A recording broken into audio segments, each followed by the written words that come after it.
Fala galera, tudo bom com vocês? Sejam bem-vindos ao Cena Pós-Créditos, eu sou o João e o filme de hoje é o ganhador da mostra Un Certain Regard, Um Certo Olhar, do Festival de Cannes de 2019 e o concorrente do Brasil para o Oscar de Melhor Filme Internacional.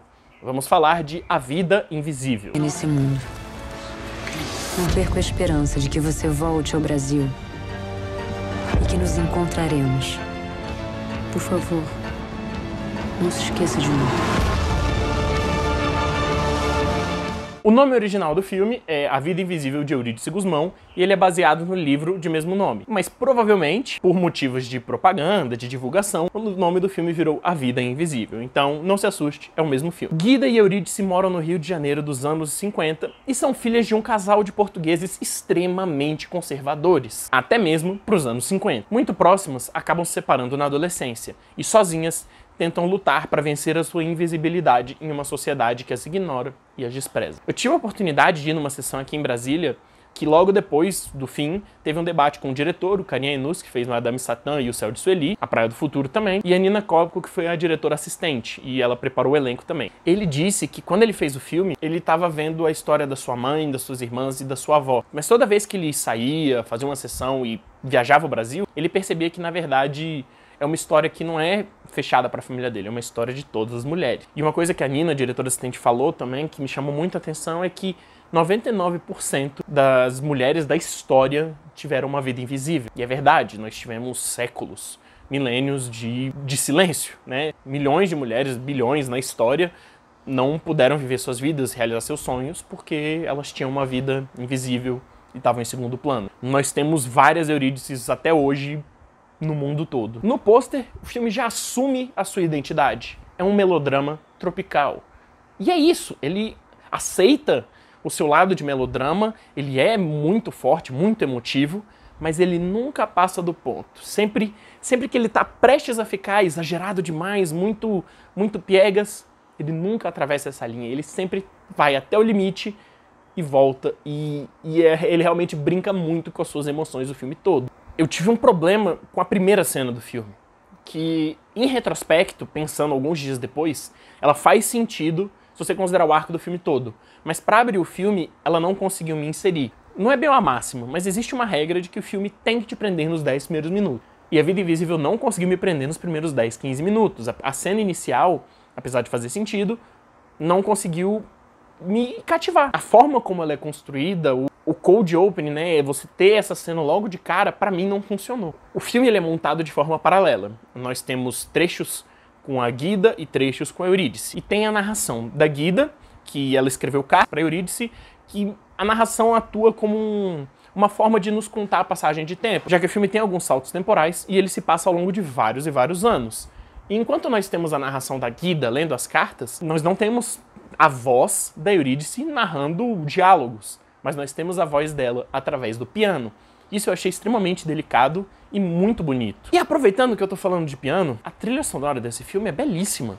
O som do filme, no geral, é fantástico. Brincando muito com o contraste, a diferença, essa disparidade toda entre a vida das duas, cada uma vive em universos quase que opostos, o som também age da mesma forma. Enquanto nós observamos Eurídice, não existe som, ela tem uma condição financeira muito mais alta, ela mora com seu marido, etc. É uma vida padrão, realmente, entre aspas. Não existe som, a casa está sempre em silêncio. Enquanto vemos Guida morando na comunidade, numa situação mais precária, você escuta sempre crianças ao fundo, cachorros latindo, como se fosse um ambiente muito mais vivo, como se ela estivesse realmente dentro daquela comunidade, não isolada como Eurídice está. Dentro de sua própria casa ela está isolada. Tanto a fotografia quanto o design de produção também corroboram para criar essa diferença. É cinema, nada é por acaso. As cortinas da casa da Eurídice, depois que ela se casa, são azuis. Azul é uma cor triste, de solidão, de isolamento. Ela tá isolada dentro da própria casa. Tem um momento também, dois na verdade, que o filme trabalha com foco.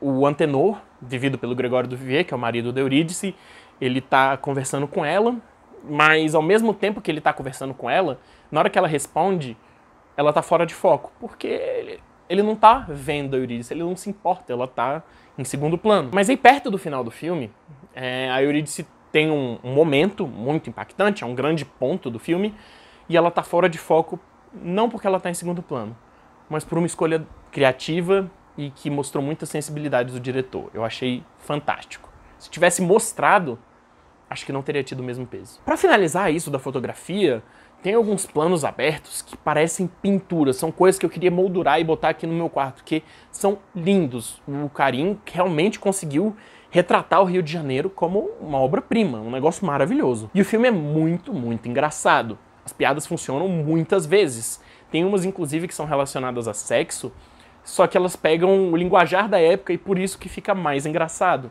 Porque é uma sociedade que é mais fechada, é um pouco mais conservadora do que a gente tem hoje em dia. É natural isso, mas funciona como um tom cômico. E o humor do filme, ele funciona muito bem, mas tem uma cena que eu preciso destacar. Ela envolve o Antenor e a Eurídice e ela começa muito engraçada.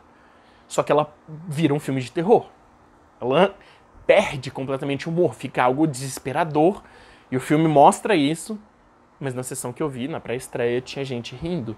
Isso me incomodou profundamente.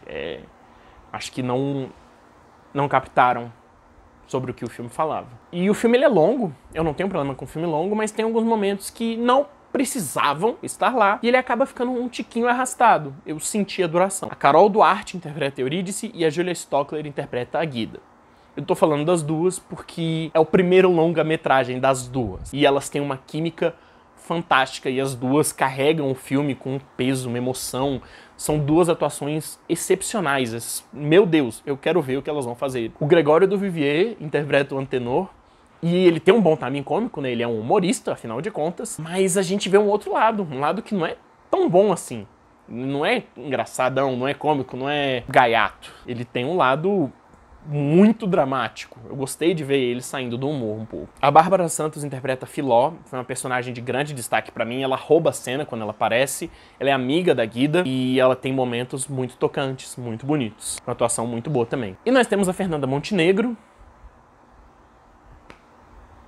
Fernanda Montenegro é um tesouro nacional, ela é sensacional. A Vida Invisível é um filme muito, muito bom mesmo. Só que o seu terceiro ato, nos últimos 30 minutos, ele se torna maravilhoso. Ele se torna brilhante, sensacional e eu não conseguia parar de chorar. E muito desse peso, desse impacto que esses momentos finais do filme tiveram, se devem a Fernanda Montenegro. Então, tendo que dar uma nota, eu vou dar para a Vida Invisível uma nota 9, com um grande dedão positivo. É maravilhoso e eu sei que é só o Oscar, não significa qualidade, mas eu vou torcer muito, muito mesmo para essa vitória pra gente, apesar de que Parasita é um concorrente muito difícil. Então é isso, gente. Você tá ansioso? Você já viu o filme? Concorda com o que eu disse? Discorda? Deixa a sua opinião aí nos comentários, se inscreva no canal, dê uma olhada nas nossas redes sociais, compartilhe o vídeo se você gostou. Muito obrigado, até a próxima aí. Falou!